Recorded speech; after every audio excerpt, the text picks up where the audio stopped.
सेजदा पकड़ के दो पाय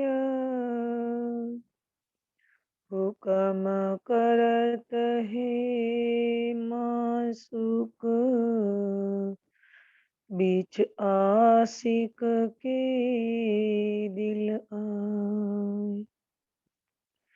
मासुक तुम्हारी आंगना तुम अंगना के मासू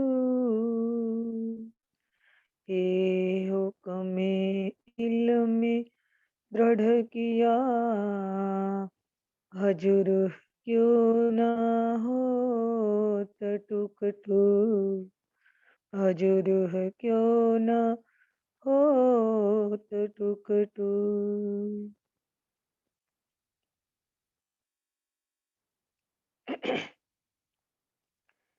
इन अर्स जे बाग में आयु मुंदियु मीहा इन वेरा असांके जुदियु रखियु की हाँ जुदियु रखियु की हाँ इन अर्स जे बाग में।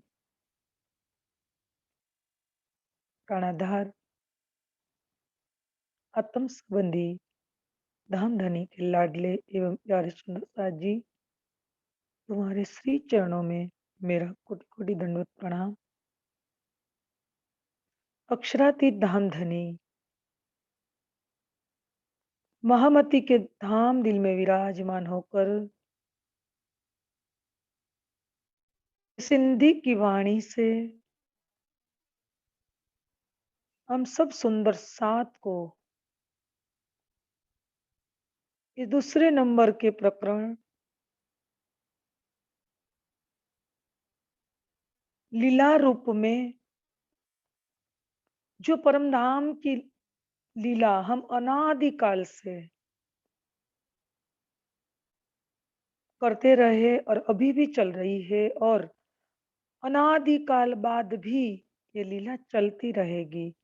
वहां कोई समय की मर्यादा नहीं है, वहां कोई काल नहीं है, वहां सब कुछ अनादिकाल पहले जो जिस स्थिति में जिस अवस्था में थे वही स्थिति में आज है और अनादिकाल बाद भी वही स्वरूप में रहेगा।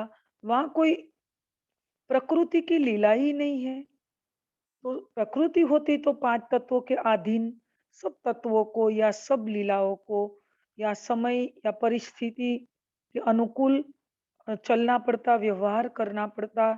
लेकिन सुंदर सा जी वहां प्रकृति को लेकर त्रिगुणात्मक या कोई भी समय के ये चक्र को जो यहाँ ये हम चल रहे हैं ये चक्र के साथ ये वहाँ ऐसा कुछ है ही नहीं। वहाँ सब हमारी इच्छा के अनुसार ही सब कुछ चलता है और सब का कंट्रोलर जो वो है वो राज्य का दिल है। वहां से जैसे ही राज्य के दिल में जो भाव आया जो इच्छा हुई वहां इच्छा नाम का शब्द भी नहीं है लेकिन यहाँ यहाँ बोलचाल में लीला रूप में मेरे को बोलना पड़ता है। तो राज्य जब दिल में इच्छा करते हैं तो जो बाहर आके हुक्म बन जाता है। तो यही लीला जो परम धाम से चल रही है और ये खेल को हम कहाँ देख रहे हैं सुंदर साथी। वैसे जो एक मैं परम धाम के आधार पर बताऊं तो खेल यहाँ चल रहा है और हम देख रहे हैं मूल मिलावे में। ध्यान से आप सुनिए, खेल यहाँ चल रहा है झगड़ी के ब्रह्मांड में लेकिन हम देख रहे हैं मूल मिलावे में राज्य के चरणों में बैठे बैठे हमारी नूरी नजरें राज्य की नजरों से मिली हुई है। हम वहां देख रहे हैं खेल यहाँ चल रहा है। कैसे चल रहा है? राज्य के दिल से जैसे ही अंदर हुक्म सीधे ही हमारे परात्म में आता क्योंकि राज्य का अंग ही परात्म तन है और परात्म का प्रतिबिंब ही आत्मा है। तो जैसे ही हमारे परात्म में आया वैसे ही बताया कि जैसी बात बीतत पर आत्म को सो आत्म करत इत, ऐसी यहाँ आत्मा करती है। तो ये जो तीसरी चौपाई है, और मैंने कल भी चर्चा में बताया था कि महामती जी हम सब सुंदर साथ के लिए जो एक अगुवानी मत कहने का भाव कि एक जो वकील की भूमिका निभा रही है, और राज्य के साथ जो अपना अधिकार पूरा जो मांग रही है, और उसने तो पा लिया, मांग भी लिया। मांगना कहाँ, वो तो स्वतः अधिकार पाना होता है। तो ये तो उसने तो अधिकार पा लिया है। और यहाँ बैठे बैठे सब ये देखो ना, अभी तो अंतिम सिंधी की ये वाणी की चर्चा चल रही, उसी के बाद मार्फत और क्यामती तो रहेगा ग्रंथ, ये किताब ही तो रहेगी। लेकिन उसी के बाद उसी ने क्या किया कि भाई मैं जगाऊ बाधे जूथ, पियाए जगाए मोहे एकली। तो मैंने जो पाया, मैंने यहाँ बैठे बैठे परम धाम का जो सुख लिया, तो ये रूहों की सब ब्रह्मात्माओं की नजर तो मेरी ओर से मेरे को प्राणनाथ मान के बैठी है, और मैंने कोई सिजी मान के बैठी, और सब उत्तरदायित्व और सदगुरु धनी देवचंद्र के धाम दिल में बैठकर धामधनी अक्षरातीत श्री राज जी ने मेरे सिर पर दिया है। तो आज इस संसार में प्राणनाथ के स्वरूप में जो मेरे को यहाँ शोभा मिली है, तो मैं इन ब्रह्मात्माओं को, इन अंगनाओं को, इन लाडलियों को क्यों यहाँ बैठे बैठे ये परम धाम का सुख न दूं। तो यहाँ राज्य के पास हम सब ब्रह्मात्माओं के लिए सुंदर सा जी, हम सब अंगनाओं लाडलियों के लिए इंद्रावती के अंदर बैठी पांचों शक्तियां मतलब महामती क्या मांग रही राज्य के पास। और अगली चौपाई में स्पष्ट कर दिया कि धामधनी वो मूल मिलावे में बैठी आपके चरणों से अलग ही नहीं हुए, क्योंकि आपका अंग है तो आपके अंग आपसे अलग कैसे हो सकते हैं। अंग है, अंश थोड़ी है तो टुकड़े हो सकते हैं, आपके ही अंग है। ये भी पक्का चलो आपने वाणी के ये ज्ञान के माध्यम से आपने पूरा निश्चित कर दिया, पक्का कर दिया यहाँ। तो हम ये भी समझ गई है ब्रह्मात्माएं। और आपने खेल में भेजा ये तो आपको याद है ना, ये क्या कह रही है इंद्रावती अगली चौपाई में, आपने जो खेल में भेजा है उसमें भी संशय नहीं है, पक्का।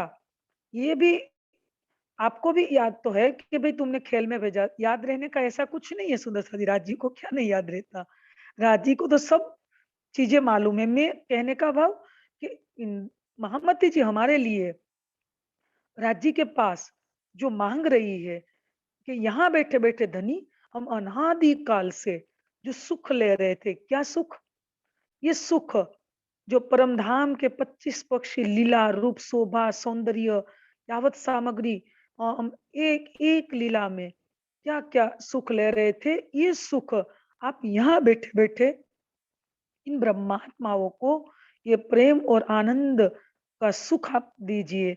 और ये अगली चौपाई का भाव क्या है, तो यहाँ बताया कि भाई खेल में भी नहीं आई, और जुदी भी हुई, और यहाँ खेल में आई नहीं तो भी खेल की बातें परम धाम में हम करेंगे।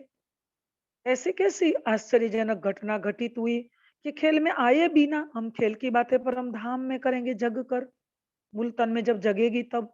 और क्या बताया कि वहां आई नहीं तो भी राज्य के चरणों से जुदी हुई है। ये अगली जो चौपाई है ना उसका यही भाव है। तो कैसे, जैसे मैंने कल भी बताया था, आज थोड़ा कुछ बताऊं कि परम धाम में मूल हमारा तन है, वो राज्य के चरणों में बैठा, लेकिन वहां से हमारी दृष्टि जैसे ही हटी ना राज्य के चरणों से, स्वरूप से, भले हमारा तन वहां बैठा है, लेकिन जैसे हम यहाँ घर में बैठे हैं, और हमारी बातचीत तो हमारी मतलब यहाँ हमारा तन तो यहाँ है, हमारी नजरें भी घर में अंदर है, लेकिन हमारा मन कहीं और चला जाता है।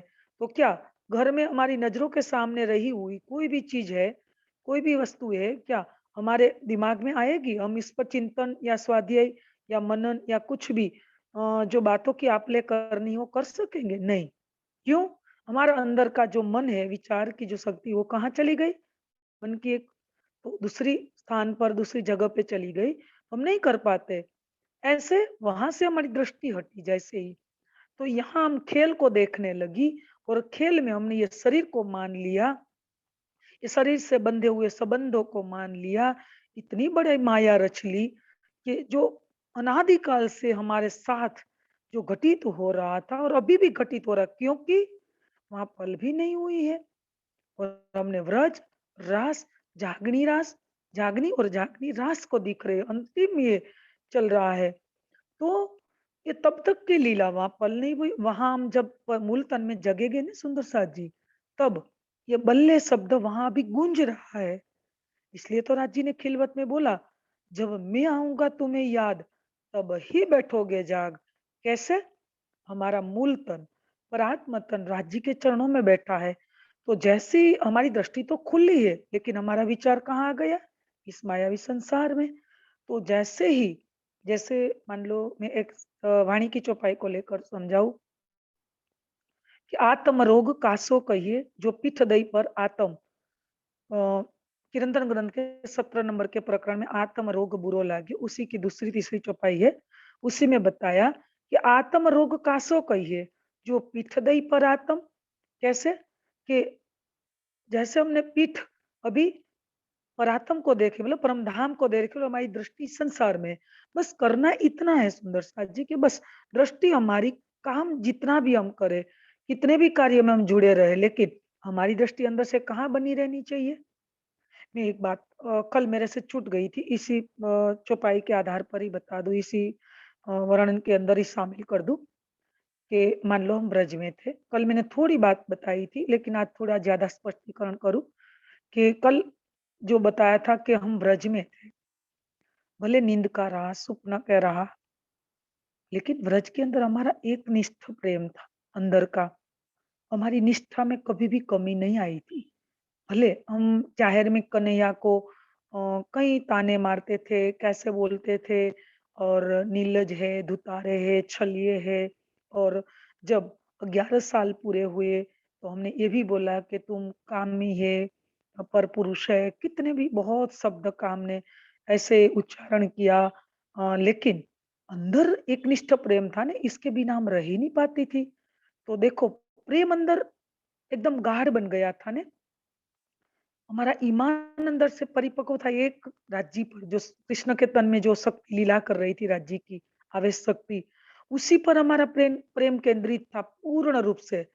तो हमने जब कृष्ण ने जब योग माया ब्रह्मांड में बांसुरी का नाद किया, तब उसी क्षण जिस स्थिति में हम थी, आप ध्यान से सुनिए इस चर्चा को, इस वचनों को, कि जैसे ही बांसुरी बजी, तो हमने एक क्षण घर छोड़ने में नहीं लगने दिया।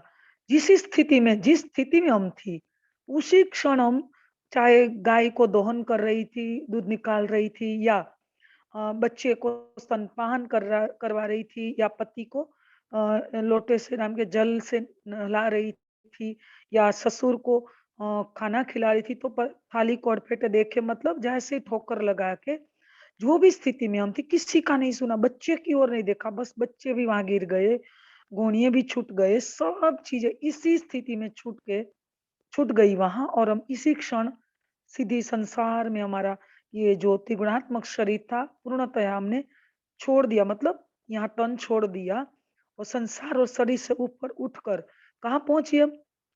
योग माया, अखंड योग माया ब्रह्मांड में, केवल ब्रह्म में, रास में, महारास के अंदर हम पहुंच गई, क्योंकि हमारा एक निष्ठ प्रेम था। और आज जागनी ब्रह्मांड की क्या स्थिति है? जागनी ब्रह्मांड में ज्ञान आ गया ना, तो हमने क्या संतुष्टि मान ली, अरे हम तो सुंदर साथ है, देखो ना हमारे पास तो वाणी है, हम अवश्य परमधाम चौक्कस निश्चित हम जाएंगे। अंदर एक भ्रम भ्रम बना लिया है, लेकिन हमारी सिर्फ बुद्धि के धरातल पर, ज्ञान के आधार पर, सिर्फ एक संतुष्टि ले लिए, एक थोड़ा कुछ हमारा ईमान है, मतलब पूर्ण रूप से विश्वास भी नहीं मैं कह सकती। क्या मैं आप सबको पूछूं, सुंदर साथ जी, जितना विश्वास इस परिवारों के अंदर, पति बच्चे, जो भी घर परिवार के संबंध हमारे हैं, उसी के ऊपर हमारा जो विश्वास है, जितना अंदर का गाढ़ लगाव है, क्या हमने हमारी निस्बत को पहचाना इतनी इस अवस्था पे? क्या हमको अंदर से कभी भी ऐसे रूह के कभी स्पर्श किया, रूह से के नहीं, ये धनी हमारे हैं और धनी के लिए जुदाई का विरह, तड़प अंदर की एक ललक जो अंदर जगनी चाहिए। जैसे मान लो यहाँ परिवार के रिश्ते हैं, उसी के लिए थोड़ा कुछ हम सुन लेते या थोड़ा कुछ कोई मैसेज आ जाता, तो कैसे हमारे अंदर से एक जीव सीधा भागा दौड़ा जाता ना, सब काम छोड़ के ठोकर लगा के, क्या वो उसमें उससे करोड़वां भाग के अंश का भी क्या राज्य के साथ निस्बत की हमारी अंदर की पहचान बनी है? आप स्वयं सब सुंदर साथ अपनी आत्मा को पूछे, क्या इतनी पहचान भी हमारी राज्य के लिए बनी है? तो सुंदर साथ जी, हम एक क्षण की देरी नहीं करते, बस अंदर से निरंतर राज्य की पुकार रहती और राज्य के बिना रहना मुश्किल हो जाता। मैं ये नहीं कह रही हूँ, आप ध्यान से सुनिए, कि ये शरीर छोड़ दो और राज्य के पास परम धाम में पहुँच जाओ, शरीर छोड़ने की बात नहीं कर रही हूँ। शरीर रहते अंदर बस एक राज्य के सिवा संसार में कुछ भी अच्छा ना लगे, सब संसार पूरा अग्नि के समान हमको लगे। ये सब रिश्ते, परिवार, ये सब उसी की ओर बस हम सिर्फ फॉर्मेलिटी का व्यवहार निभाए, नाता निभाए। बाकी का जो अंदर का प्रेम है ना, ये सिर्फ एक राज्य के लिए एकनिष्ठ, बस मैं ये कहना चाहती हूँ आपको कि सबके साथ, मैं ये नहीं कह रही हूँ कि परिवार को छोड़ दो, सगे-संबंधियों को छोड़ दो, किसी को छोड़ने की ज़रूरत नहीं, बस अंदर से त्यागना है। कैसे? कि अंदर से हमारी अंदर की जो राज्य के साथ की जुड़ी हुई जो एक अंदर के तार है ना, वो तार लगातार निरंतर टूटे ही नहीं, बस बाहर से आँखों से भले संसार, परिवार ये सब चीज़ें देखें हम, लेकिन अंदर से हमारा जो गहराता हुआ जो प्रेम अंदर एकदम ऐसे अंदर भीतर में जाए कि बस राज्य से एक क्षण देखो ने, राज जी ने क्या बताया प्रकाश ग्रंथ में, "सुपना तर में क्षीण न छूटे।" तो जागता तो राज जी ऐसे देखे तो क्या बता रहे हैं कि सुंदर साथ जी, सुपना तर मतलब ब्रजरास में धनी ने एक पल नहीं छोड़ा है हमको। तो जागनी के ब्रह्मांड में जागते मतलब ये जागनी का जो अंतिम जो ये खिलवत परिक्रमा सागर श्रृंगार की वाणी उतरने के बाद ये सुख जो धनी ने यहाँ बैठे-बैठे हमको दिया है, तो ऐसे तो कैसे हम छोड़ सकते, या वो राज्य तो एक पल नहीं छोड़े, उसने तो अपना कर्तव्य जो भी कहूँ वो पूर्ण किया है, पूरा किया। लेकिन हम ये जागनी के ब्रह्मांड के सुख को पाने के बाद भी बताया ना कि अब जाग देखो सुख जागनी, ये सुख सुहागिन जोग, तीन लीला चौथी घर की, चारों काया में भोग। तो जो तीनों लीला है व्रज की वो, रास की वो, सद्गुधनी देवचंद्र जी के समय की वो, ये तीनों लीला का ये जागरी ब्रह्मांड की अंतिम में ये चारों का आनंद इसी समय है। देखो हम कितने सौभाग्यशाली है। तो मैं जो बात ब्रज वाली कर रही थी, ये आगे और पूर्ण करूँ, तो आज जागरी ब्रह्मांड में क्या हो रहा है, हमारे साथ क्या घटित हो रहा है? जागरी ब्रह्मांड में ज्ञान आया, हमने संतुष्टि मान ली कि ज्ञान है ना हमारे पास, हम चौक्कस परमधाम पहुँच जाएँगे। लेकिन हमारे अंदर प्रेम तो है ही नहीं, ज्ञान आया, इलम आया तो इश्क है ओतप्रोत, मतलब एक दूसरे के पूरक है। लेकिन इलम आया ने इश्क तो पहले था ही नहीं था हमारे अंदर, जो व्रजरास में था, वो इश्क अभी हमारे पास कहाँ है? आप सब अपनी आत्मा को पूछ लीजिए। मैं कल भी बोला था कि सुंदर साथ को प्रेम करना पहले हम सीखे, सुंदर साथ के साथ मधुर भैरा व्यवहार करना सीखे, मधुरता भरे वचन बोलना सीखे। सुंदर साथ जी, हम ब्रह्मा कुमारी सेंटर में सुबह एक दीदी को मिलने के लिए गए थे। कदाचित मैं उसकी बात रखूँ ना, तो आप हैरान हो जाओगे। मतलब उसका व्यवहार मैंने देखा, उसकी एक शांति ही, जैसे वहाँ हम गए ना तो ओम शांति वो लोग बोलते हैं ना, लेकिन ओम शांति में भी कितनी शांति है।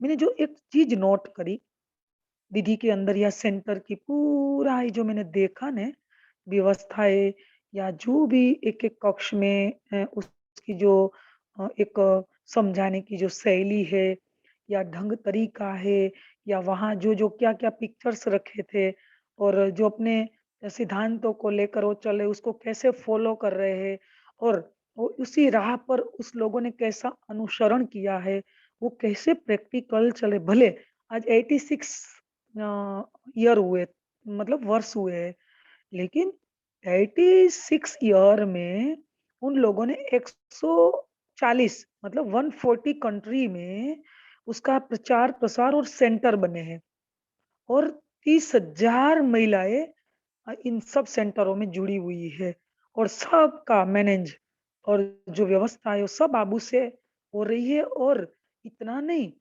मेरे को एक आश्चर्य ये लगा कि उस लोगों की नींव में कोई कर्मकांड नहीं है मतलब जब फाउंडेशन तैयार हुआ जब 86 साल पहले जैसे लेखराज जी महापुरुष हुए उसी ने जो इस संप्रदाय को इस मत को जो ब्रह्मा कुमारी ईश्वरीय विश्वविद्यालय मत को जो चलाया, तो उसी में उसी ने जो प्रारंभ में नींव में कैसे-कैसे इन लोगों का तरीका रहा होगा, समझाने की कैसी शैली रही होगी और ये प्रचार कम टाइम में इतने कंट्री, इतने देश में फैलाव हुआ और देखो सीधे ही लोग यंग जुड़ रहे हैं और यंग भी जुड़ना नहीं सिर्फ फॉलो कर रहे और फिर अ, उसी के प्रति उसकी कितनी पीड़ा है, कितना दर्द है मैंने आज उस दीदी के अंदर देखा। देखो उसने जाके ही सीधे लेखराज जी की जो समाधि जहाँ उसको वहाँ जो आबू में समाधि दी है उसकी तो उसी का जो एक थंब बना हुआ है, वो थंब की प्रतिकृति के रूप में हर सेंटरों में वो लोग एक प्रतिकृति के समान उसका एक सिंबल वहाँ रखते हैं। तो वो जो जब दिखाया तो जो जब ये बता रही थी ना, तो ऐसे भाव में कि जैसे प्रैक्टिकल उसी समय का वो फॉलो कर रही है। और इतनी शांति से उसका जो कहने का ढंग था और दीदी भी थी, उसने भी इतना शांति से एक व्यवहार हमारे साथ किया, कैसे विचार दिया और ऐसे चलते-फिरते जो बोल रही थी ना, तो उसकी आवाज़ एकदम नरम, एकदम कोमल, एकदम शांत। तो मैंने जब ये देखा तो मैंने सोचा हम तो बोलचाल में एक सुंदर साथ के साथ प्रणाम करते। मैं ऐसा नहीं कि अपना कोई वो कह रही हूँ, समझिए आप। नशा जी, उसी के अंदर से कुछ हम सीखे। मतलब भले हमारे पास जितना भी उच्च ज्ञान हो, लेकिन व्यवहार में हम पीछे हैं। मतलब प्रैक्टिकल में हम पीछे हम फॉलो करते हैं ना, तो भी हमारी जो एक प्रस्तुतिकरण का जो एक ढंग होना चाहिए, एक जो हमारे अंदर से एक कोमलता, एक पवित्रता, एक शांति वाली जो बात आउट होनी चाहिए, तो उसी से कितने लोगों का आकर्षण का एक हम केंद्र बनते हैं। मतलब हमारी एक निर्देशन करने की जो अंदर की एक ट्रिक होती है, वो हम जैसे सिखाएँगे समाज को वैसा प्रभाव दूसरे पर पड़ेगा। तो वैसे-वैसे हमारे अंदर की मन की शक्ति भी एकाग्र होती, हमारा मन चंचल होता तो ये भी शांत होता और हम एक एकाग्र होने में हमारे अंदर बहुत सी चीज़ें, बहुत सी निधियाँ आने लगेगी। तो ऐसे-ऐसे हमारा जो ऐसे व्यवहार बनता जाएगा, तो देखो कहीं भी हम जाएँ ना एक गुण ले लें उसी के अंदर से और उसी का जो हमने देखा हम भले कहते हैं कि हमारा ज्ञान बहुत ऊँचा है, अवश्य, चौक्कस अवश्य है, लेकिन इस ज्ञान को कैसे प्रस्तुत किया जाए, वो ढंग, ऐसा प्रस्तुतिकरण जब तक हम इसी स्तर पे नहीं सीखेंगे और ऐसी भाव से किसी को कैसे बताया जाए, ये जब सीखेंगे ना तो और लाखों लोग हमारी ओर मोड़ने लगेंगे।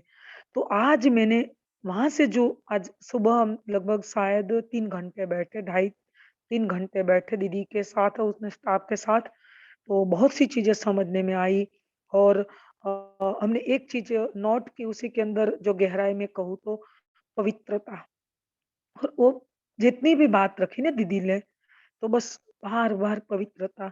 उसने ये बोला कि भई हम पवित्रता से ही लेते हैं, भले हमारे अंदर पवित्रता नहीं होती, चलते हम बस रोज़ हमारा अंतस्करण कैसे पवित्र बने उस चीज़ पर हम ज़्यादा ध्यान देते हैं।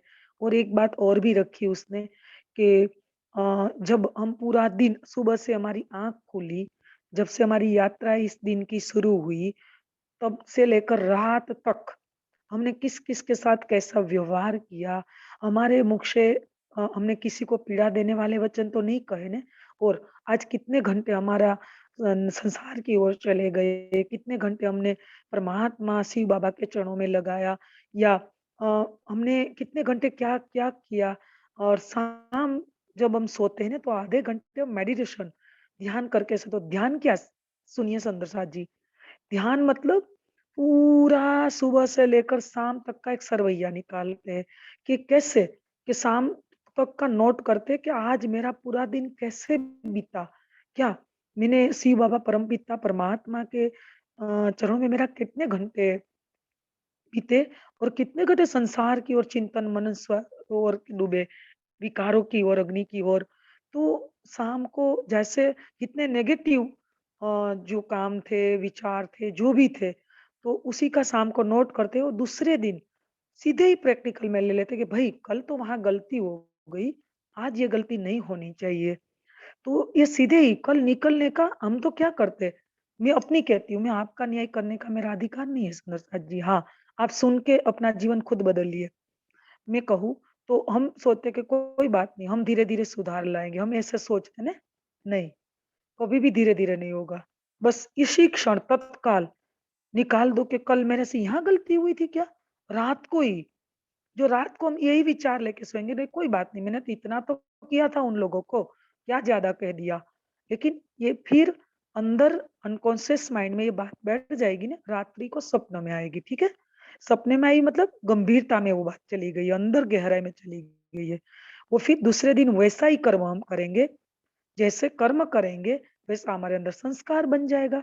फिर संस्कार बनते चित्त के अंदर और संस्कार बनने लगेंगे। तो जैसा संस्कार चित्त में फिर बना, वो फिर दोबारा हम दूसरा कर्म ऐसा कर लेंगे। आपको मेरी बात समझ में आ रही है? तो प्राणधर सुंदर साथ जी, हम सीधे ही बस प्रैक्टिकल में ले ले और बदलना शुरू कर दे। जहाँ-जहाँ देखो, हर सुंदर साथ के जीव की रहनी अलग है, हर सुंदर साथ के घर का व्यवहार अलग है, हर सुंदर साथ के सब परिवार के साथ का स्वभाव, नेचर जो भी है, वो अलग-अलग है। उसी आधार पर अपने जीवन को बदलिए और मैं एक बात और भी कहूँ, तो बस मैं एक बात कहूँ सुंदर साथ जी आगे कि मन जितना विषयों को भोगता है ना, इससे जितना नुकसान होता है ना, इससे ज़्यादा विषयों का चिंतन से नुकसान होता है। आप ये बात गाँठ बाँध लीजिए। मैं दोबारा दोहराती हूँ, पूरा दिन मन जितना विषयों को भोगता है, चाहे स्वाद इंद्रिय के माध्यम से, चाहे श्रवण इंद्रिय के माध्यम से, चाहे नेत्र इंद्रिय के माध्यम से, चाहे स्पर्श इंद्रिय के माध्यम से, ठीक है? जितने भी हम विषय वासनाओं का भोग करते हैं, इससे भी ज़्यादा मन के अंदर विषयों का चिंतन से हमारे कर्म हो जाते हैं और इसी के हिसाब से हमारे अंदर संस्कार बन जाते हैं। तो हम ऐसा विचार क्यों ना करें कि अरे! मेरे से कल कहाँ गलती हुई थी? चलो आज मैं और आगे एक कदम सुधार तो वहाँ से तो लाया मैंने, लेकिन आज मेरे से और एक कदम आगे बढ़ के मैं और सबको इतना प्रेम से दिल भर दूँ और इतना मतलब और मैं दिल से प्रेम से व्यवहार करूँ, यही भाव रोज़ बनाकर सबको समान भाव से देखें। क्योंकि गीता भी एक संदेश जो आज 5000 साल पहले गीता का यही संदेश है कि ईश्वर सर्वभूतानां हृदय तिष्ठन्ति अर्जुन। ये अर्जुन तो सब प्राणी के अंदर एक ही आत्म स्वरूप को देख। जो गीता 5000 साल पहले ये संदेश देती है, तो क्या राज जी ने कोई कमी छोड़ी बात की? मतलब कोई बात बताने की बाकी रही? राज जी ने क्या बोला? तुम तो वहदत के स्वरूप हो, तुम तो एक दिली के स्वरूप हो। वहाँ तो हमारा तन, मन लीला, खाना-पीना ये सब एक स्वरूप है। वहाँ तो कोई अलग है ही नहीं। तो इस वहदत से हम यहाँ नज़रों से ये जो खेल को देख रहे हैं, तो हम कैसे अलग हो गए? यहाँ तो हमारा तन अलग, मन अलग, हमारी सब कुछ लीलाएँ अलग हो गई और वहदत की बात तो दूर ही की रही। ये घर के अंदर हम 2 सुंदर साथ भी प्रेम भाव से बने रहे ने, बस में सुंदर साथ जी, हमारा जब व्यवहार दूसरे सुंदर साथ देखेंगे ने, तो हम निर्देशन करने वाले व्यक्ति मान लो, तो उससे जो दूसरे पर प्रभाव पड़ेगा, तो हमारा जो व्यवहार प्रेममय रहेगा, तो आज देखो हमारे सुंदर साथ या जो भी है, तो आज संसार में और भी मत पंथ के वक्ता लोग प्रवचन दे रहे हैं, चर्चा कर रहे हैं, लाखों लोग एकत्रित होते हैं, लेकिन आज जीवन क्यों नहीं बदल रहा है? मैं ये आपको बात आज पूछना चाहती हूँ। क्योंकि लोग तो वैसे ही जैसे चल रहे थे, पहले भी चल रहे थे, वे आज भी वही राह पे चल रहे हैं। आज उससे ज़्यादा चोरी, लूटपाट या जो भी आज अंदर जो चल रहे हैं संसार के अंदर कई चीज़ें आप देख रहे हो, तो इसमें क्यों बदलाव नहीं आ रहा है? क्योंकि समाज को निर्देशन करने वाली व्यक्ति जब प्रैक्टिकल नहीं होगी, तो उसका प्रभाव कभी भी, आज आप गांठ बाँध लीजिए, कभी भी उस सामने वाली व्यक्ति पर नहीं पड़ेगा। तो धाम-धनी ने आज हमको इस वाणी के माध्यम से क्या-क्या सिखाया है, क्या-क्या बताया है, और मैं और आगे कहूँ तो जो बात मेरी आधी रही कि ज्ञान इस संसार में जागनी ब्रह्मांड के अंदर जो ज्ञान आया तो हमने संतुष्टि मान ली कि नहीं, हमारे पास तो ज्ञान है, हम परम धाम पहुँच जाएँगे। लेकिन प्रेम तो पहले से ही चला गया था, ज्ञान आया तो इश्क चला गया। तो हमारे अंदर ज्ञान से जब अंदर आगे बढ़ते-बढ़ते हमारे अंदर राज्य के प्रति अटूट निष्ठा, ध्यान से अटूट निष्ठा, अटूट प्रेम, अटूट समर्पण, अटूट त्याग, अटूट कुर्बानी, अटूट हमारे अंदर सेवा करवानी भाव, सेवा करने की भावना, जब ये चीजें हमारे अंदर, ये अवस्था, ये स्तर नहीं बनेगा, तब तक हमारा ईमान राज्य के प्रति निस्बत की जो पहचान हमारी पूर्ण होनी चाहिए, ये नहीं बन पाएगा। और आपको प्रश्न खड़ा होगा कि ये कैसे हमारे अंदर बनेगा? सुंदर सा जी, जब तक हम ध्यान नहीं करेंगे, चितवनी करना मतलब, ध्यान करना मतलब स्व की जांच, स्व की पहचान,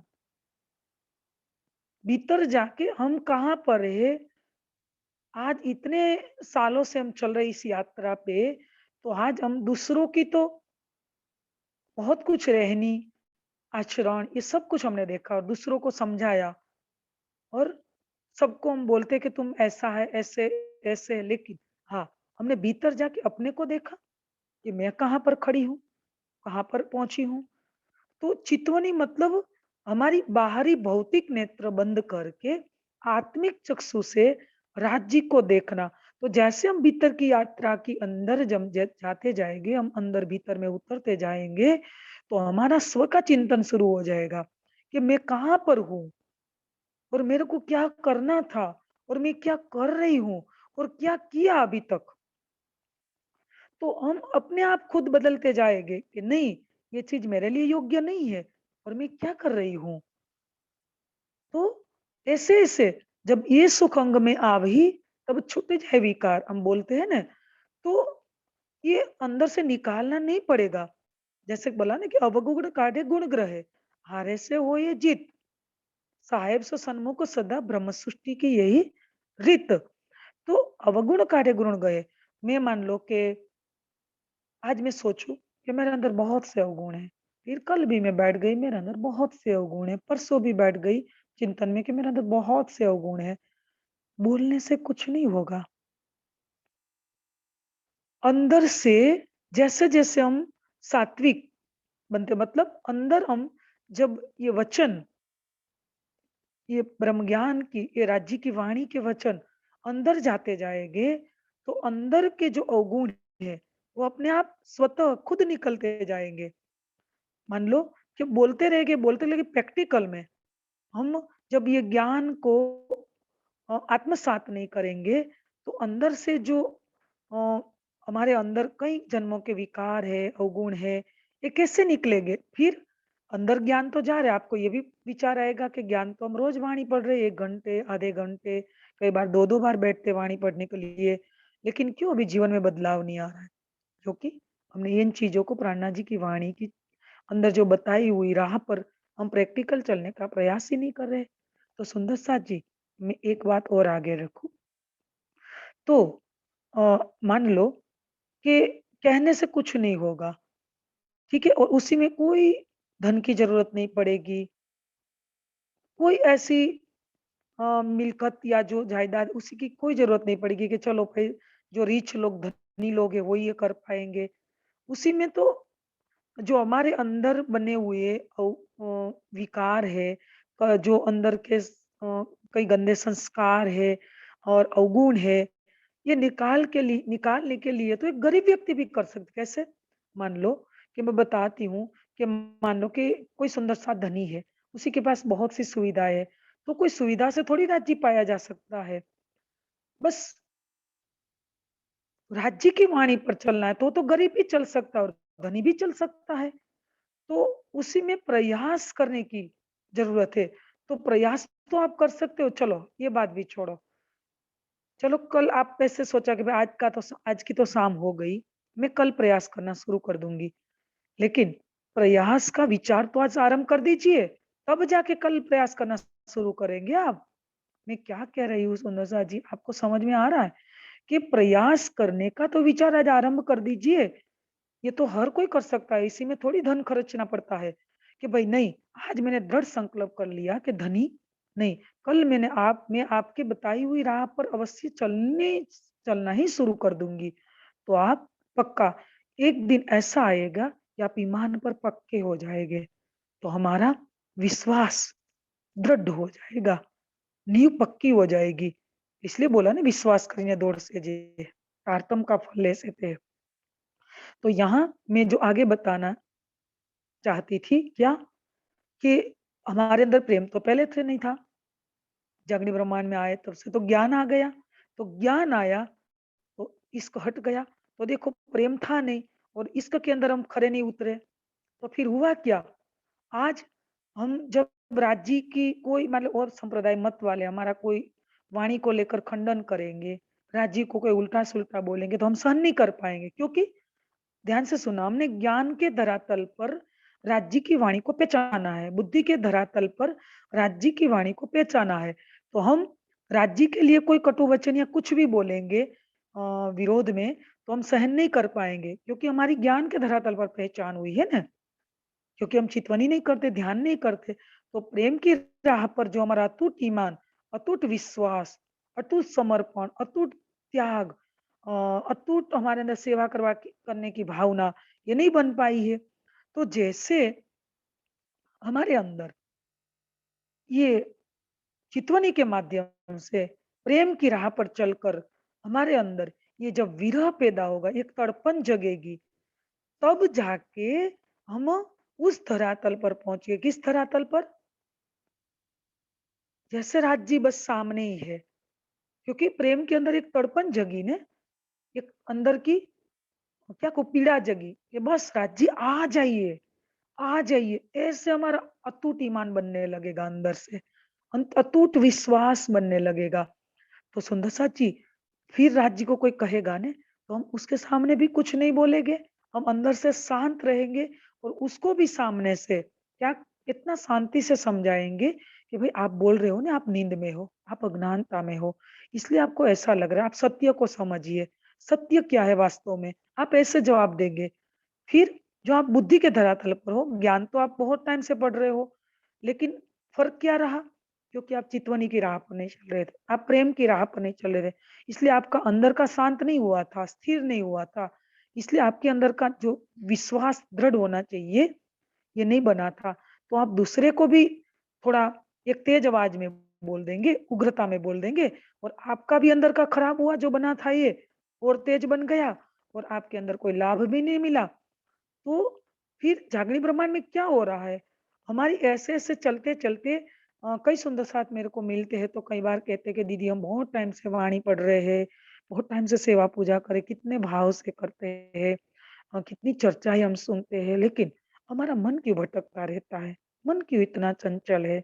इसलिए सुंदर साथ जी मैंने आज ये बात रखी आपके सामने। तो आज जागरण ब्रह्मांड में मैं अंतिम बात ये रखूँगी कि 400 साल से ध्यान से सुनिए, 400 साल से वाणी रूपी बांसुरी बज रही है। वाणी रूपी बांसुरी बज रही है, लेकिन हमारे अंदर से रूह के अंदर कोई ऐसी पीड़ा नहीं जग रही है कि चलो मैं जल्दी से इस संसार और शरीर से ऊपर उठकर राहत जी को देखने लगूँ। बस महामती कहे कोई पीछा ना देखिए। ना किसी की परवाह, एक धाम हृदय में लेके उड़ाए दीजिए और वाह! क्या वो वाला भाव हमारे अंदर अभी जगा? इसलिए नहीं जग रहा है ना, अंदर अटूट नहीं बना है पूरा। एक निष्ठ प्रेम हमारा अभी स्थिर नहीं हुआ है अंदर। तो यहाँ हर चौपाई के माध्यम से भले महामती के आत्मा इंद्रावती को शोभा मिली है, लेकिन हमारे लिए उसने एक जो वकील का वकील की भूमिका निभा रही और राज्य के पास अपने अधिकार के साथ पूर्ण दावे के साथ मांग रही कि नहीं, वो उसके मूल मिलाव में तन भी बैठे हैं। आपके तो अंग है, आपका अंग थोड़ी अलग होता है।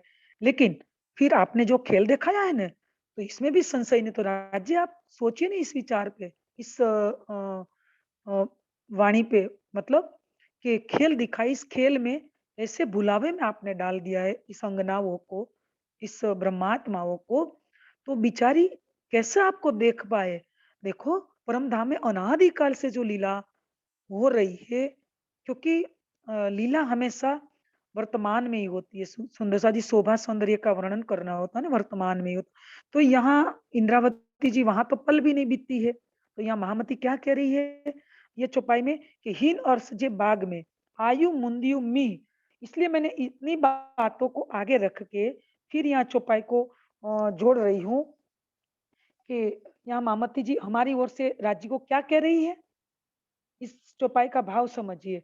हमारी ओर से महामती जी राज्य को क्या कह रही है कि हिन और सचे भाग में, हिन मतलब इन, अर्स मतलब परम धाम के, बाग में बगीचों में, आयु आई, मुदियु ऋतु, मीह बरसात, बेरा बखत, आशा के हमको, जुदियु न्यारा, रखियो रखा, कि कैसे। देखो हमारी ओर से कितना वो राज्य को क्या कह रही है कि हे मेरे प्राण वल्लभ, हे मेरे प्राण प्रीतम, हे मेरे प्राणनाथ, प्राणेश, प्राणघन, इस समय परम धाम के बगीचों में जो वर्षा ऋतु का समय चल रहा है ना, मतलब भले अभी वर्तमान लीला तो वर्तमान में ही होती है ना, तो यहाँ बताया कि बागों में वर्षा ऋतु का जो दृश्य है, धामधनी आप तो वहां जागृत हो ना, आप देख रहे हो ना, तो आज इन ब्रह्मांगनाओं को, इन ब्रह्मात्माओं को इस खेल में आपने भेज दिया है, उसमें कोई संशय नहीं है, ये तो आपको पता है ना राज जी। तो यहाँ माया के इतनी कड़ियों में जकड़ गई है वो, बंधनों में, तो ये सब चीजें भूल गई है। तो वहाँ जो अनादि काल से ये जो ऋतुओं का, हर ऋतु के अंदर अलग-अलग लीलाओं का जो सुख लेती थी, क्योंकि वहाँ इच्छाचारी सुख है। वहाँ हमारे अनुसार, इच्छा के अनुसार ही ऋतु चलती है। जैसे मान लो कि अभी हम इस नश्वर ब्रह्मांड में, मृत्यु लोक में बैठे हैं। यहाँ मैं चाहूँ कि अभी बारिश आ जाए, तो बारिश नहीं आएगी। यहाँ मैं चाहूँ कि मेरे को अभी बहुत ठंड लग रही है, धनी थोड़ी देर गर्मी ईंट भेज दीजिए ना, तो ऐसे ईंट नहीं आएगी, यहाँ गर्मी शुरू नहीं होगी। और धनी ऐसे करें ना, अभी मान लो कि बहुत ठंड आ जाए, ये गर्मी चल रही है, तो थोड़ी-थोड़ी ठंडक, ठंडी-ठंडी ब्यार पवन दे दीजिए, हवा दे दीजिए, ये विंडो के मतलब झरोखे से, तो ऐसे नहीं आएगी। क्योंकि यहाँ हमारी इच्छा के अनुसार यहाँ नहीं चलता। ये परमधाम हमारी ऐसी भूमिका है, हमारा घर, कि वहाँ हमारी इच्छा के अनुसार मौसम चलता है, ऋतुएँ चलती है, हमारी लीलाएँ चलती है। वहाँ हम इच्छा के अनुसार हमारी शोभा को बदलते हैं, श्रृंगार को बदलते हैं और आभूषणों को हमारी इच्छा के अनुसार वहाँ बदलते हैं। हमारे खाने-पीने की वहाँ तो लीला रूप में सब सामग्री है। वहाँ कोई जो मैं बोल रही हूँ वो वैसा वहाँ घटित नहीं हो रहा है, आप ध्यान से सुनिए। वहाँ कोई वहाँ अभी ये घटित नहीं हो रहा। हाँ, लीला रूप में सब यावत सामग्री है, सब लीला घटित हो रही है, लेकिन मूल में देखें तो एक सिर्फ राज्य का दिल है और कुछ है ही नहीं वहाँ। और इस इन बातों को पहले मैं शतरुति के माध्यम से समझाऊँ। हमारा जो तीसरा ग्रंथ है ना, रास, प्रकाश और शतरुति। और एक बात रखूँ, तो सुंदर सा जी रास है ना, जामनगर, नवानगर में, अविसा, प्रबोधपुरी में रास ग्रंथ का अवतरण हुआ। लेकिन पूर्ण रास का वहाँ नहीं हुआ, उसमें कुछ-कुछ अंश प्रकरण और जगह मेरठा में भी उतरे हैं। फिर प्रकाश, प्रकाश भी पूर्ण रूप से पूरा हादसा में नहीं, कोई-कोई प्रकरण बेहद वाणी का मान लो जब दीव बंदर में जाते हैं, वहाँ रास्ते में उतरते हैं खाड़ी में, तो ऐसे-ऐसे कई प्रकाश के प्रकरण भी और जगह भी उतरे। लेकिन शतरुति ऐसा ग्रंथ है कि सिर्फ़ हफ्सा में ही पूर्ण हुआ है और कलश की तो सिर्फ़ 2 चौपाई हुई उतरी, कलश फिर तो सूरत में पूर्ण हुआ। तो शतरुति पूरा विरह में इंद्रावती की आत्मा ने पूरा अपना झोंक दिया, किसमें?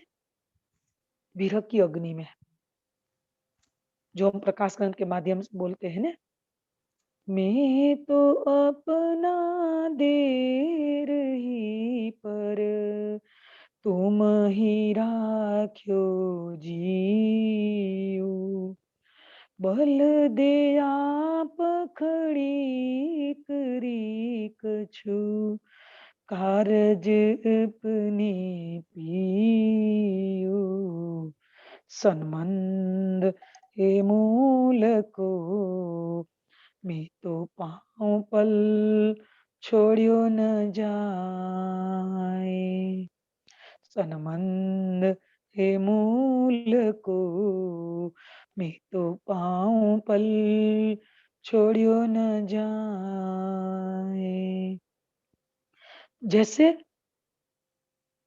ऐसी जो दो चौपाइयाँ है और आगे बताया कि तुम आए सब आया दुख गया सब दूर तो तब तक वो अपनी अग्नि में विरह की अग्नि में अपना झोंक दिया कि जब तक राज्य प्रत्यक्ष नहीं हुए अवसाप के अंदर पहले देवचंद्र जी के स्वरूप में दिखाई दिया फिर उसी के अंदर सुंदर भाई श्यामा जी स्वरूप फिर युगल स्वरूप का दीदार हुआ तो तब तक अपना 6 मास हो गए थे और 6 मास में पूरा हाड मांस गला दिया रक्त सूख गए सी श्रीफल हो गए और पूरा शरीर खोखला, हड्डी मांस का मतलब एक पुतला हो गया। तो तब तक झोंक दिया और शत्रुति में जो 6 मास मेरा कहने का भाव कि देखो इस अवस्था पर पहुँचने के लिए इंद्रावती की आत्म ने कोई कम कसनी नहीं की है। हम तो सिर्फ चौपाई बोल लेते। हमने पहली चर्चा में भी सुनाया था कि कई कसनी कसी अंग प्रेम सेवा में ना कियो भंग और अ, षट में जो 6 ऋतुओं में 12 मास में और एक-एक 2-2 महीने में एक-एक ऋतु का जो वर्णन करके 6 ऋतुओं का 12 मास में जो वर्णन किया है और उसमें दीपावली का और होली का जो एक ते जो ये फेस्टिवल आते हैं, उसी के समय के अनुसार जब इंद्रावती की आत्म जैसे हबसे में तड़प रही हो और सद्गुरु स्वरूप धनी देवचंद्र जी के अंदर जो राजी बैठे थे, उसी टाइम पे उसने पहचान नहीं की और जब हबसा के अंदर पता चला कि धनी, अरे! सद्गुरु धनी देवचंद्र जी के धाम दिल में आप ही बैठे थे मेरे सतगुरु, मैं तब नहीं पहचान कर सकी। मेरे धनी धाम के दुल्हा मैं कर न सकी पहचान सुरों में याद कर कर जो मारे हेत के बान मेरे धनी धाम के दुल्हा क्या ये प्रकरण भी वहां उतरा कि धनी मैं तब पहचान नहीं पाई आपने कैसे मीठे मीठे वचनों से परमधाम की वाणी हमारे को चर्चा सुनाई इसलिए तो फिर बोला बड़ी तेज आया तत्काल तेज वाणी ने तेज चर्चा प्रेम तणी रसाल तो मैं कहने का मेरा यही भाव है कि प्राणधा सुंदर साथ जी हवसे के अंदर जैसे 6 ऋतुओं में जो विरह किया है 2-2 मास में और यहाँ बैठे बैठे जो बोलती है कि धनी ये वर्षा ऋतु का समय है ये देखो ये हेमंत ऋतु का समय है शिशिर ऋतु का ग्रीष्म ऋतु का और जैसे 6 ऋतुओं के अंदर ये जो वर्णन किया बसंत ऋतु तो उसी के टाइम धनी आप तो नहीं हो मेरे सामने मैं किसके साथ ये मनाऊँ? किसके साथ ये परम धाम का आनंद पाऊँ? किसके साथ ये परम धाम के प्रेम का सुख पाऊँ? तो आप आ जाइए, धनी आइए। कैसी पुकार है उसी की।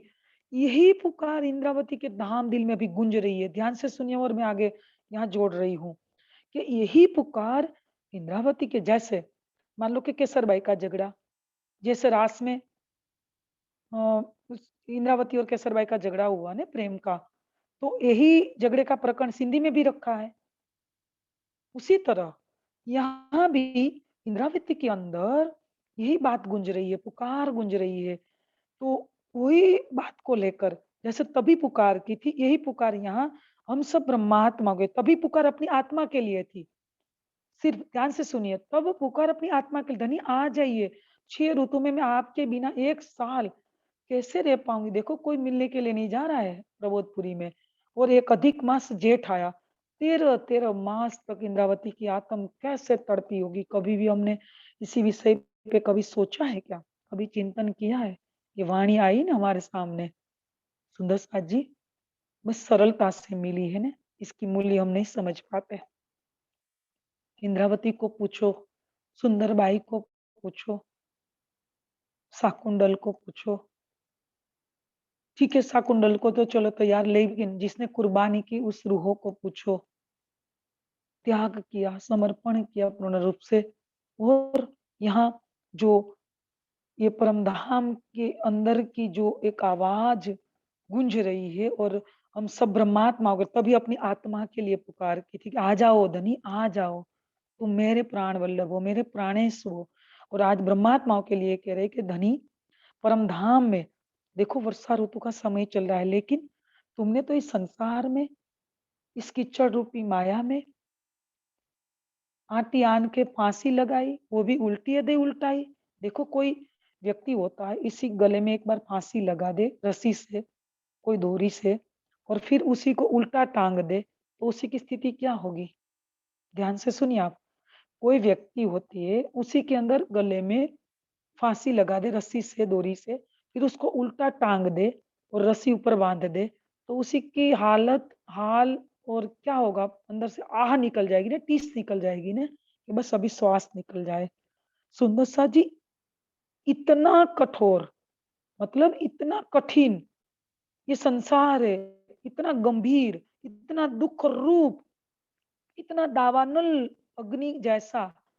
यहाँ काम, क्रोध, लोभ, मोह, मद, मत्सर जैसा जो यहाँ वो विष के मगल मछलियाँ जो एक वो उमड़ रही है, ऐसा ये संसार के अंदर हमारे आस-पास में जो परिवार, सगे-संबंधियों की जो एक रस्सी बंधी हुई हमारे गले में, हमारे साथ जो आंटी-आन के फांसी लगाई, वो भी उल्टी दई उल्टाई।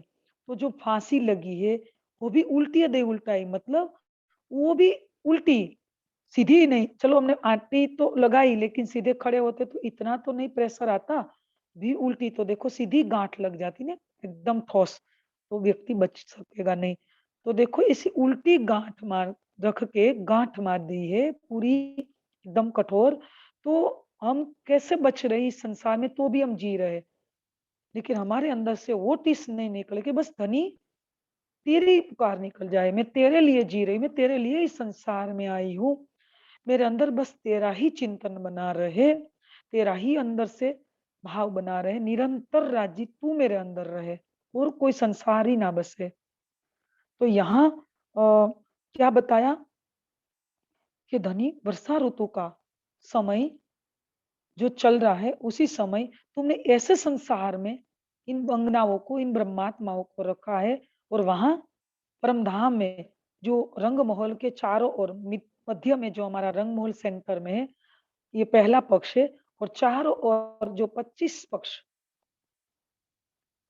परम धाम में जो लीला हो रही है, ये हमारा विहार लीला स्थली जो स्थान है, तो धनी वहाँ जो बाग बने, चाहे आगे का 7 बाग बगीचे हो, केल, लींबोई, अनार, अमरूद, जामुन, नारंगी और बट, और दक्षिण की ओर बट पीपल की चौकी ले लो और ओजकोसर के आसपास में जो भी वनों की शोभा ले लो, जो-जो पेड़ लगे हैं और पीछे नीचे नूरबाग, ऊपर फूलबाग, अनवन, दुगदुलिचा और उत्तर की ओर बड़ोवन, मधुवन, महावन, ऐसे कई ताड़वन, ऐसे कई वन और आस-पास में भी दूसरी परिक्रमा को छोड़ के और आगे तीसरी में जो जैरों की नहर है, उसी में भी कई बाग-बगीचे बीच-बीच में बने हैं और चौथी परिक्रमा में वन की नहरों में भी दक्षिण की ओर तो माणिक पहाड़ है, लेकिन फिरती गिरद में जो वन बने हैं, बड़ोवन, मधुवन, महावन के पेड़ और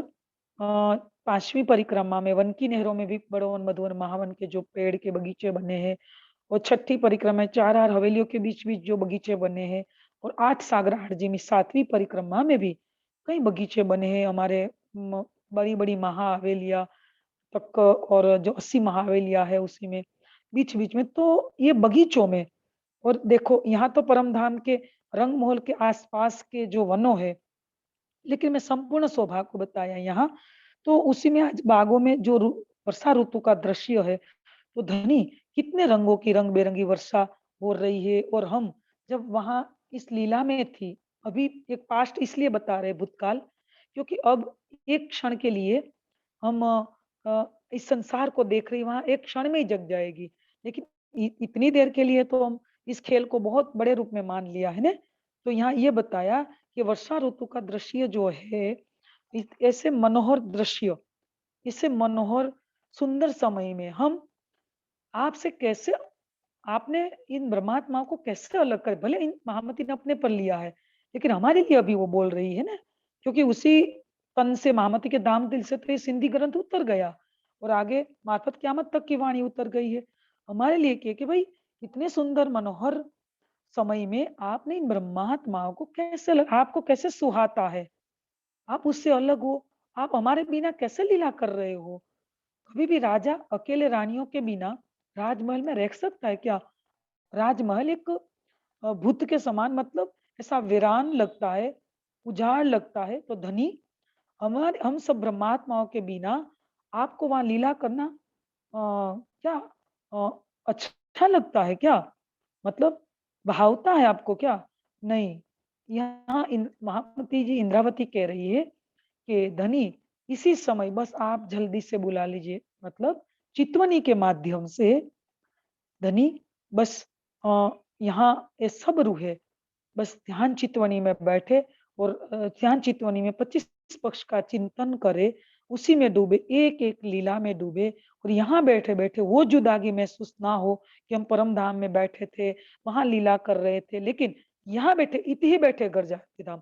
जब तक ये शरीर रहेगा, जब तक ये श्वास रहेगा, तब तक ये लीला हमारे धाम दिल में, आत्मा के धाम दिल में बनी रहे कि नहीं, हम वहाँ से अलग हुई ही नहीं है, भले खेल में आई। खेल की बातें वहाँ करेंगे, लेकिन हम चितवनी के माध्यम से यहाँ बैठे-बैठे महामती ने हमारे लिए कितना-कितना किया, क्या-क्या किया सुंदरता जी। यहाँ भी ये दावे ले रही है कि राज्य के पास शर्त रख रही है मतलब बोल रही है कि धनी यहाँ बैठे-बैठे देखो वर्षा ऋतु में आप आगे के जो 7 वन हैं, उसी में चलो हम अमृत वन में लीलाएँ करें। कैसे पशु-पक्षियों का कलरव, कैसे मीठी-मीठी मधुर वाणी में अपना ज़िक्र कर रहे, गुणगान गा रहे, कहीं पीऊ-पीऊ कर पुकारहि, कहीं धनी कहे धनी-धनी, कहीं खसम-खसम कहीं कहे तुम ही तुम। तो ऐसा जो मधुर गुणगान हम सुनते थे और रंग-बिरंगी बारिश की बूंदें हमारे पर पड़ती थी, हम कैसे इधर-उधर एक टोले में, एक मंडली में हम घूमती थी और आपके साथ आलिंगन लेके हम चलती थी, फिरती, जमुना जी तक जाती थी। इन 7 वनों के चौकों में हम कैसे बैठती थी और चबूतरे पर भी हम कैसे बैठती थी। इन चबूतरे की जो 2 भौम वो जो पेड़ लगा अशोक का और आम का, तो उस पेड़ पे भी हम कैसी लीलाएँ धनी करती थी। उस पेड़ पे भी पशु-पक्षियों के रहने का पक्षियों का रहने का जो घर बने हैं, घोंसले बने, तो उसी के अंदर मतलब कैसी हम लीलाएँ करती थी। तो धनी वो सब लीलाएँ हमारे से अभी यहाँ छूट गई है। कैसे? क्योंकि इस संसार में हम सब कुछ भूल गई है। ये संसार ही हमको सब कुछ लग रहा है सर्वे सर्वा और आप हमारे धाम दिल में आ जाइए धनी। मतलब इन ब्रह्मात्माओं को ये सुख परम धाम की वर्षा ऋतु का अनेक बगीचों का जो वहाँ ले रही थी वो धनी यहाँ दीजिए। आप हमसे अलग होकर वहाँ अकेले क्या कर रहे हो धनी? कि सुंदर साथ जी ये लीला रूप में सब मतलब ये सब बताया है और मैंने जो शतरुति की समय पूरा हो गया है, शतरुति की जो 6 ऋतु में महामती जी ने जो ये भाव दिखाया कि भई क्या-क्या लीला होती है और बाहर जो हो रहा है इसी भाव से अंदर एक-एक फेस्टिवल को याद करके धनी के विरह में कैसे डूबी है और 6 मास के बाद पाया। ये यही इंद्रावती की पुकार यहाँ हमारी ब्रह्मात्माओं के लिए है, जागनी ब्रह्मांड में अंतिम समय में कि बस धनी इन अंगनाओं को वहाँ बुला लो और आपके चरणों से कभी भी अलग ना हो और वही लीला में डूबी रहे। इतना कहकर मैं यहाँ को विराम देती हूँ। बोलिए श्री प्राणनाथ प्यारे की जय। चौपाई को दोहराए। इन और सजे बाग में आयु मुंदियु मीहा इन वेरा असांके जुदियु रखियु की हाँ जुदियु रखियु की हाँ। बोले श्री प्राणनाथ प्यारे की जय। प्रणाम।